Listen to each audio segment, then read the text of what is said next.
Guys, जैसा कि last week market में हमें काफी ज्यादा उठापटक देखने को मिली। इवेंट्स के चलते मार्केट ऊपर भी गया, नीचे भी गया, दोनों साइड के काफी अच्छे मूव्स करता हुआ नजर आया। और यहाँ पे चैनल को अगर हम देखते हैं तो इस चैनल को हायर साइड पे भी हमने ब्रेक करा, लोअर साइड पे भी हमने ब्रेक करा, अब वापस से कहीं ना कहीं इसके सेंटर में हम आ चुके हैं। तो यहाँ से नेक्स्ट वीक के लिए हमारा किस तरह से प्लान आना चाहिए, किस तरह से कंप्लीट एनालिसिस बन रहा है मेरा, किन बातों का हमें ध्यान रखते हुए चलना है जिससे कि हम ट्रैप से बचते हुए एक अच्छा मोमेंटम, अच्छी ट्रेड प्लान कर सके, स्पेशली मंडे को इंट्राडे में एक अच्छा मोमेंटम प्लान करते हुए चल सके, उस बारे में कंप्लीट एनालिसिस करने वाले हैं बैंक निफ्टी और निफ्टी 50 में। तो स्वागत है आपका एक और वीकली एनालिसिस वीडियो में। अब सबसे पहले मंथली टाइम फ्रेम को अगर हम चेकआउट करते हैं तो जो मंथ की कैंडल स्टार्ट हुई है, अभी भी हम यहाँ पे इस चैनल के अंदर में ही मूव कर रहे हैं, जहां पे पहले इस चैनल की रेंज काफी ज्यादा बड़ी थी, अभी फाइनली रेंज श्रिंक होती हुई जा रही है, पर अभी भी इसके अंदर में ही हम बने हुए हैं। ना लोअर साइड को हमने ब्रेक करा है, ना ही हायर साइड को हमने ब्रेक करा है।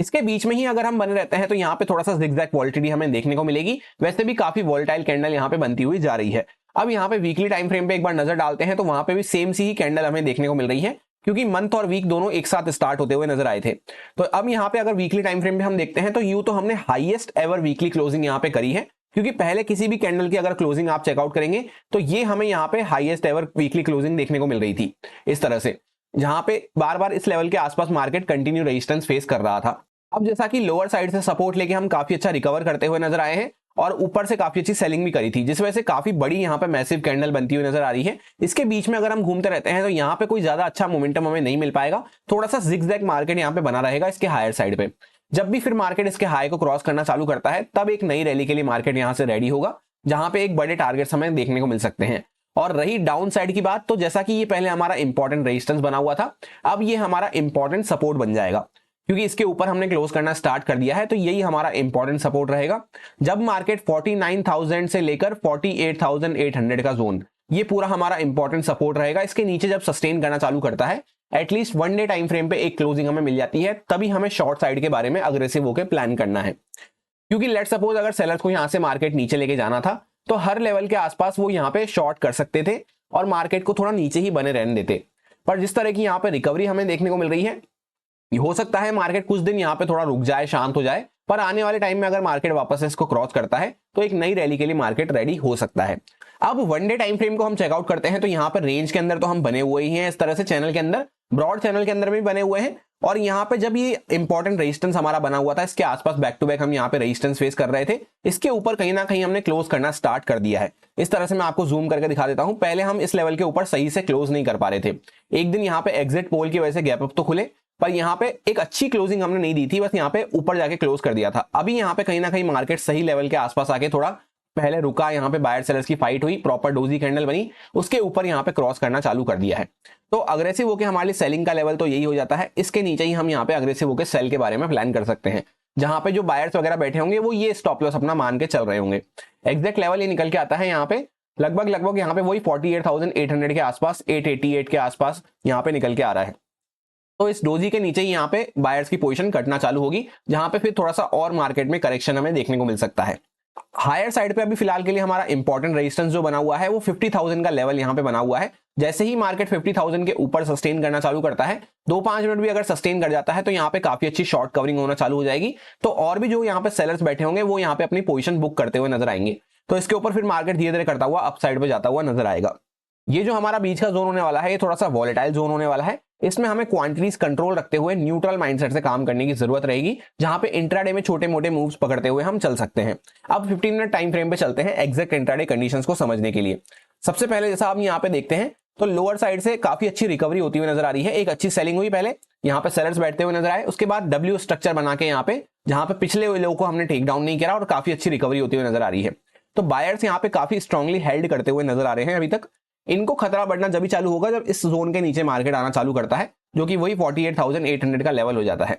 जब तक इसके ऊपर मार्केट लेट सपोज थोड़ा बहुत नीचे आता भी है तो ये वापस से एक्टिव होने का कोशिश करेंगे, यहाँ पे बाइंग होती हुई नजर आ सकती है। जब इसके नीचे कुछ इस टाइप का प्राइजेशन बनना चालू होगा 5 मिनट टाइम फ्रेम पे, 15 मिनट टाइम फ्रेम पे, तभी ये अपनी पोजीशन यहाँ पे एग्जिट करना चालू करेंगे। नीचे के बायर्स पे भी फिर प्रेशर बढ़ना चालू होगा। फिलहाल यहाँ पे मार्केट एक प्रॉपर रेंज बनाया था। रेंज को हमने यहाँ पे आरबीआई पॉलिसी का दिन था फ्राइडे का, उसके साथ यहाँ पे ब्रेकआउट करना चालू करा था। ब्रेकआउट करके कुछ पॉइंट्स का हमने मोमेंटम किया, उसके बाद यहाँ पे मार्केट हायर साइड पे ही अपने आप को प्रॉपर एक टाइट रेंज में कंसोलिडेट करता हुआ नजर आ रहा है। अब सपोज करते हैं मंडे को मार्केट हल्का फुल्का ऊपर नीचे इसी जोन के आसपास फ्लैट खुल जाता है, तो एक दिन पहले क्या हुआ था, यहाँ पे फ्लैट मार्केट खुला, थोड़ा नीचे गया और वापस से ऊपर रिकवर करता हुआ नजर आया। तो इस तरह की प्रोबेबिलिटी रिपीट होने के चांसेस तो बहुत कम हो जाते हैं। 95% टाइम हमें ऐसा देखने को नहीं मिलता है। कभी कभी हो सकती है, पर मैक्सिमम टाइम हम नहीं देखने को मिलता है, तो हम इसके लिए प्लान नहीं रखेंगे। अब सपोज करते हैं यहाँ पे ओपन हो गए, नीचे ब्रेकडाउन करना चालू कर रहे हैं, तो कुछ पॉइंट्स की हम सेलिंग एक्सपेक्ट करते हुए चल सकते हैं, जहां पे छोटे टारगेट्स पर ट्रेल करते हुए पहले यहाँ तक के लिए हम प्लान कर सकते हैं। पहले यहाँ पे एक सपोर्ट आएगा छोटा मोटा, फिर इसको ब्रेकडाउन करते हैं, यहाँ पे ट्रेल करना जरूरी है, इसके नीचे यहाँ तक प्लान करते हुए चल सकते हैं।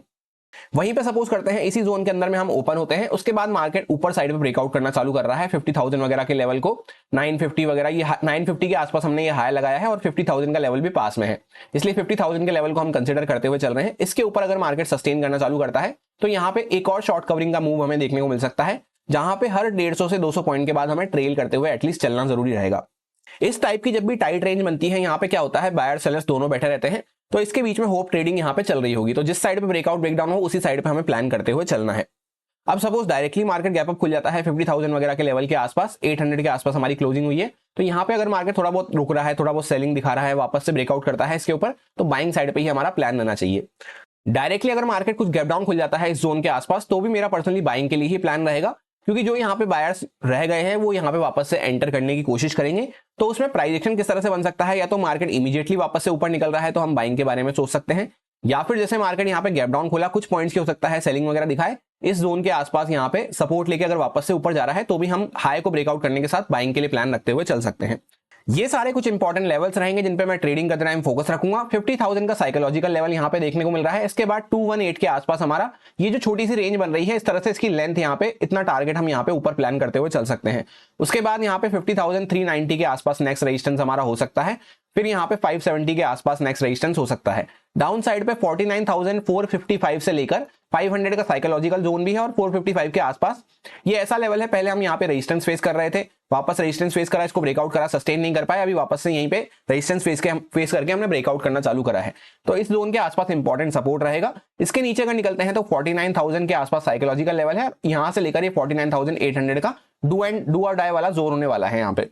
एक लाइन में सिंपल सा प्लान यही है कि यहाँ पे एक अच्छे मोमेंटम के बाद बायर्स तो नीचे के बायर्स तो अभी सेफ है फिलहाल के लिए, उसके बाद यहाँ पे टाइट कंसोलिडेशन हुआ है, बायर सेलर्स दोनों बैठे हैं, जिस साइड पे मार्केट ब्रेकआउट ब्रेकडाउन करता है इतना जितना रेंज की लेंथ है इतना मोमेंटम हम एक्सपेक्ट कर सकते हैं। और यहाँ पे जैसे बाइंग के लिए मार्केट अच्छा लगता हुआ नजर आ रहा है कि काफी अच्छा यहाँ पे रिकवर करता हुआ नजर आ रहा है, तो जैसे गैप अप खुलता है वापस से ब्रेकआउट वगैरह कर रहा है तो बाइंग के लिए प्लान रहेगा, गैप डाउन में भी बाइंग के लिए ही प्लान रहेगा। पर जैसे मार्केट यहाँ पे गैप डाउन में क्या होता है कि जैसे ये ऊपर के बायर्स कुछ प्रॉफिट बुक करना चालू करे तो थोड़ा बहुत पहले नीचे जाके फिर भी बाइंग में आ सकता है, तो जब तक इस सपोर्ट वगैरह के ऊपर हम बने हुए हैं तब यहाँ पे हम बाइंग के लिए प्लान रख सकते हैं। पर ये गलती हमें बिल्कुल भी नहीं करनी है कि मार्केट गैप डाउन खुला और नीचे निकलता हुआ जा रहा है, सपोर्ट वगैरह को भी ब्रेक डाउन कर दिया, तो सपोर्ट को ब्रेक डाउन करने के बाद तो क्या होगा, फिर नीचे के बायर्स पे भी यहाँ पे खतरा बढ़ना चालू हो जाएगा, तब फिर हमें यहाँ पे बाइंग के बारे में प्लान नहीं रखना है। या तो हम वेट कर सकते हैं, फिर रेंज के बीच में हम बने रहेंगे, वेट कर सकते हैं, या फिर सेलिंग के लिए कुछ प्लान कर सकते हैं कम क्वांटिटी से। ओवरऑल मेजर माइंडसेट फिलहाल यहाँ पे न्यूट्रल टू बाय साइड पे ही मेरा रहेगा मंडे के लिए। अब इससे पहले कि निफ्टी 50 का एनालिसिस हम शुरू करें, एक नजर डाल लेते हैं फ्यूचर एंड ऑप्शंस के डेटा पे। जैसा कि 7 जून फ्राइडे का ये डेटा है कि बाकी ट्रेडर्स का किस तरह से माइंडसेट बन रहा है मंडे के लिए। यहाँ पे रिटेलर्स हमें कंप्लीटली बियरिश देखने को मिल रहे हैं, सारी वॉल्यूम्स यहाँ पे बियरिश साइड पे हमें देखने को मिल रही है। डीआईए की तरफ से ज्यादा कोई एक्शन नहीं रहता है, ज्यादा वॉल्यूम्स नहीं रहते हैं, हम चाहें तो इग्नोर कर सकते हैं और ये कंप्लीटली यहाँ पे बियरिश हमें देखने को मिल रहे हैं। एफआईए की तरफ से यहाँ पे सिर्फ कुछ पुट बाइंग होती हुई नजर आई है, बाकी सब यहाँ पे बुलिश साइड पे देखने को मिल रहे हैं, कॉल भी बाय हुए हैं और फ्यूचर्स भी बाय होते हुए नजर आए हैं। इसी के साथ जो प्रो ट्रेडर्स हैं ये भी कंप्लीटली हमें बुलिश साइड पे देखने को मिल रहे हैं, सिर्फ एकदम ना के बराबर क्वांटिटी में यहाँ पे फ्यूचर सेल होते हुए नजर आए हैं। तो डेटा का कंक्लूजन ऐसा हो जाता है कि मोस्टली जो FIA neutral to bullish side पे हमें देखने को मिल रहे हैं, प्रो ट्रेडर्स कंप्लीटली बुलिश हैं और ये दोनों हमें यहाँ पे बियरिश देखने को मिल रहे हैं। सो एफएनओ डेटा भी हमें यही कह रहा है कि अभी हम फिलहाल के लिए यहाँ पे अग्रेसिव होकर शॉर्ट प्लान नहीं कर सकते जब तक कि कुछ प्राइस एक्शन चेंज होना चालू नहीं होता है, चार्ट में कुछ वीकनेस दिखना चालू नहीं होती है। अब ये जैसा कि आपको पता है ये सारी पोजीशन थी चार्ट को देखते हुए, प्राइस को देखते हुए बनाई जाती है, तो उसको अंडरस्टैंड करना हमारे लिए इंपॉर्टेंट हो जाता है। अब अगर निफ्टी 50 के चार्ट को हम चेकआउट करते हैं सबसे पहले वन डे टाइम फ्रेम पे, तो यहाँ पर जितना मार्केट ने सेल ऑफ दिखाया था पूरा की पूरा रिकवर कर दिया है और जहां से ये हमारा वीक ओपन हुआ था उसी के आसपास हम यहाँ पे क्लोज करके खत्म हुए हैं, जिस वजह से अगर वीकली कैंडल या फिर मंथली कैंडल को हम चेकआउट करते हैं तो काफी बड़ी यहाँ पे हैमर कैंडल या फिर ड्रैगन फ्लाई डोजी कैंडल इसको कहा जाता है, उस टाइप की कैंडल हम कंसीडर कर सकते हैं जहां पे विक हमने काफी नीचे की साइड पे लगाई है। तो जब यहाँ पे 50-60% लेवल को मार्केट क्रॉस करके नीचे जाना चालू करेगा तभी हमें यहाँ पे अग्रेसिव होकर सेलिंग के बारे में प्लान करना है इस जोन के नीचे। ये पहले भी हमारी यहाँ पे इंपॉर्टेंट रेंज बनी हुई थी इस तरह से, जिसका हमने ब्रेकआउट करा था पर वापस से यहाँ पे सस्टेन नहीं कर पाए थे, उसी के आसपास आके वापस से खड़े हो गए थे। तो इस जोन के नीचे अगर हम निकलना चालू करते हैं तब अग्रेसिव होकर हम सेलिंग के बारे में प्लान कर सकते हैं, जहां पे ये कैंडल का जो बड़ी सी कैंडल है इसका 50-60% भी हमने क्रॉस करना चालू कर दिया होगा। एग्जैक्ट लेवल जो ये निकल के आता है यहाँ पे 22,500 के आसपास निकल के आता है, 500-600 के आसपास। इसके ऊपर ऊपर जब तक मार्केट बना हुआ है तब तक हमारा यहाँ पे अग्रेसिव होकर शॉर्ट के बारे में प्लान तो नहीं रह सकता है। और जिस तरह की काफी वॉलेटाइल कैंडल बनती हुई नजर आई है, चार्ट स्ट्रक्चर थोड़ा सा यहाँ पे बिगड़ता हुआ नजर आया है इवेंट की वजह से, तो यहाँ पे नेक्स्ट वीक जो रह सकता है थोड़ा सा वॉलेटाइल वीक रह सकता है, जहां पे मार्केट इस जोन के अंदर में ही थोड़ा बहुत यहाँ से ऊपर, इस जोन के अंदर में ही यहाँ पे ऊपर नीचे करता हुआ नजर आ सकता है। उसमें हम इंट्राडे में छोटे मूव्स पकड़ते हुए अच्छे से ट्रेल करते हुए चल सकते हैं, जहां पे हम बेनिफिट उठा सकते हैं। डेली टाइम फ्रेम पे अगर चेकआउट करते हैं तो कहीं कोई यहाँ पे वीकनेस का साइन अभी देखने को नहीं मिल रहा है। जितनी भी सेलिंग हुई थी सारी की सारी मार्केट ने कवर कर दी है, तो यहाँ पे बायर्स काफी अच्छे से ग्रिप संभालते हुए नजर आ रहे हैं। और ये जो इंपॉर्टेंट रेजिस्टेंस वगैरह थे हमारे, इसके ऊपर भी मार्केट ने क्लोज करना स्टार्ट कर दिया है। हाईएस्ट एवर क्लोजिंग यहाँ पे हमें डेली टाइम फ्रेम के अकॉर्डिंग भी देखने को मिल रही है। सो मार्केट यहाँ पे न्यूट्रल टू बाइंग साइड पे ही बना हुआ है। मेजर माइंडसेट उसी साइड पे हमारा रहना चाहिए, जैसा बैंक निफ्टी में हमने डिस्कस करा। अग्रेसिव होकर शॉर्ट के बारे में हम इस कुछ जोन के नीचे मार्केट निकलना चालू करता है, जहां से डोजी कैंडल के ऊपर हम आना चालू करे थे और ये कैंडल का लो भी लगा हुआ है।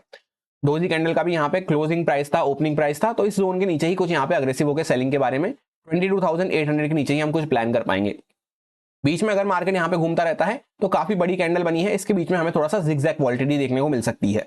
इसी के साथ एक इंपॉर्टेंट पॉइंट क्या है, जैसा हमने बैंक निफ्टी में देखा, बैंक निफ्टी में छोटा मूव होता हुआ नजर आया था फ्राइडे को। यहाँ पे निफ्टी 50 काफी अच्छा मूव करता हुआ नजर आया था, तो मंडे को बैंक निफ्टी हमारे ज्यादा फोकस में रह सकता है। उसके आसपास 50,000 का साइकोलॉजिकल लेवल भी है और ये ऑलरेडी काफी अच्छा मूव कर चुका है फ्राइडे को, तो इसमें हो सकता है थोड़ा यहीं पे मार्केट वॉलेटाइल बना रहे, या जैसे गैप डाउन वगैरह खुल जाए यहीं पे वॉलेटाइल बना रहे। तो इसमें छोटे मूव्स हम प्लान करते हुए चल सकते हैं अगर निफ्टी 50 को हम ट्रेड करते हैं तो। एग्जैक्ट 15 मिनट टाइम फ्रेम पे किस तरह से प्लान रह सकता है उसको डिस्कस कर लेते हैं यहाँ पे। तो जैसा पूरी सेलिंग को मार्केट ने यहाँ पे कवर अप कर दिया है इस तरह से, तो एक प्रॉपर वी शेप रिकवरी आपको देखने को मिल रही होगी। तो जब भी वैसे भी वी शेप रिकवरी हो जाती है तो यहाँ पे मार्केट, मैंने आपसे बता रखा है, इसी जोन के आसपास थोड़ा सा यहाँ पे जिगजैग वॉलिटिलिटी क्रिएट करना चालू कर देता है, साइडवेज होना चालू हो जाता है, जिससे कि फ्रेश लिक्विडिटी, फ्रेश ऑर्डर्स वगैरह यहाँ पे इकट्ठे हो सके। और यूं भी अगर हम चेकआउट करते हैं तो अपर साइड पे सेलर्स के स्टॉप लॉस ऑलमोस्ट खत्म हो चुके हैं, या जैसे इसके ऊपर ब्रेकआउट होता है तब खत्म हो जाएंगे फिर यहाँ पे। तो सेलर्स है नहीं ज्यादा, बायर्स के स्टॉप लॉस काफी अच्छे प्रॉफिट, बायर्स काफी अच्छे प्रॉफिट में चल रहे हैं, तो उनके स्टॉप लॉस हम डायरेक्टली टारगेट नहीं कर सकते हैं। तो इस बात को भी ध्यान में रखते हुए जैसे मार्केट नीचे जाएगा तो वापस रिकवर कर देगा, तो इस तरह से मार्केट छोटे छोटे मूव्स ही करता हुआ नजर आएगा, ऊपर जाएगा तो नीचे आ जाएगा। तो मंडे के लिए हमारा यहाँ पे थोड़ा सा वॉलेटाइल माइंडसेट रह सकता है। एग्जैक्ट कंडीशन किस तरह से बन सकती है कि यहाँ पे जैसे नीचे के जो बायर्स वगैरह बैठे हैं ये तो काफी अच्छे प्रॉफिट में आ चुके हैं, या तो मार्केट ये ऊपर के बायर्स को परेशान कर सकता है, या फिर थोड़े बहुत जो यहाँ पे एंड में सेलर्स आए हैं, थोड़े बहुत ऊपर के सेलर्स बच रहे होंगे, इनको मार्केट परेशान कर सकता है। तो उसको देखते हुए छोटे मूव्स हम प्लान करते हुए चल सकते हैं। अब एग्जैक्ट कंडीशन किस तरह से बन सकती है, लेट सपोज मार्केट यहीं पे ओपन होता है, वापस से ब्रेकआउट वगैरह कर रहा है, तो थोड़ा सा स्टॉप लॉस डाल के छोटे टारगेट्स के लिए हम बाइंग साइड पे प्लान करते हुए चल सकते हैं। डायरेक्टली मार्केट ज्यादा बड़ा गैप अप खुल जाएगा या फिर ज्यादा बड़ा गैप डाउन खुल जाएगा, उस केस में 5-10 मिनट रुक के हमें काम करना है निफ्टी 50 में, क्योंकि नीचे की साइड पे अगर गैप डाउन खुलते हैं यहाँ पे तो ये बायर्स यहाँ पे खतरे में आ जाएंगे और ऊपर के सेलर्स को कुछ प्रॉफिट यहाँ पे चालू हो जाएगा। तो उसमें यहाँ पे अगर मार्केट नीचे निकल रहा है तो हम सेकंड प्राइस एक्शन को यूज करते हुए चल सकते हैं, जहां पे कुछ बायर्स की तरफ से ही कुछ प्रॉफिट बुकिंग के लिए यहाँ पे थोड़ा सा सेल ऑफ के लिए हम प्लान कर सकते हैं। ज्यादा बड़े टारगेट हमें प्लान करते हुए नहीं चलना है, 40 से 50 पॉइंट के बाद हमें ट्रेल करते हुए चलने की जरूरत रहेगी, क्योंकि जैसा हमने डिस्कस करा ओवरऑल मंडे के लिए ही कोई ज्यादा बड़ा मोमेंटम हम प्लान नहीं कर सकते। एक दिन पहले ही काफी अच्छा मूव होता हुआ नजर आया है, उसके एक दिन पहले होल्ड कर रहे थे और उसके पहले भी काफी अच्छे मूव होते हुए नजर आए हैं। गैप अप के केस में कैसा रहेगा कि मार्केट यहाँ पे बायर्स को काफी अच्छा प्रॉफिट चल रहा है, ये जो यहाँ पे बायर्स बैठे हैं इनको भी काफी अच्छा प्रॉफिट चालू हो जाएगा, तो इसमें भी हमें 5-10 मिनट रुक के काम करना है और सेकंड प्राइस एक्शन को यूज करते हुए, क्योंकि जैसे यहाँ पे डायरेक्टली मार्केट गैप अप खुलेगा तो अगर ये बायर्स यहाँ से प्रॉफिट बुक करना चालू करते हैं तभी कुछ छोटा मोटा प्रॉफिट बुकिंग के लिए हम पहले प्लान कर सकते हैं, फिर वापस से मार्केट हो सकता है बाद में रिकवर कर जाए।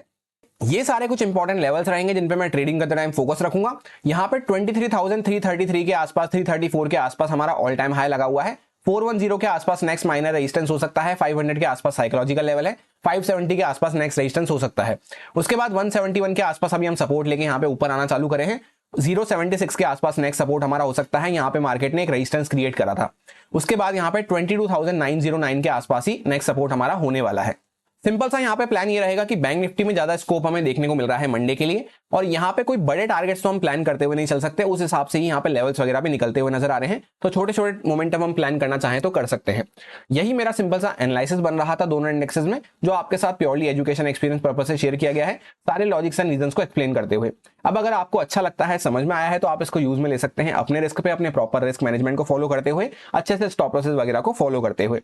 Happy Monday, thank you.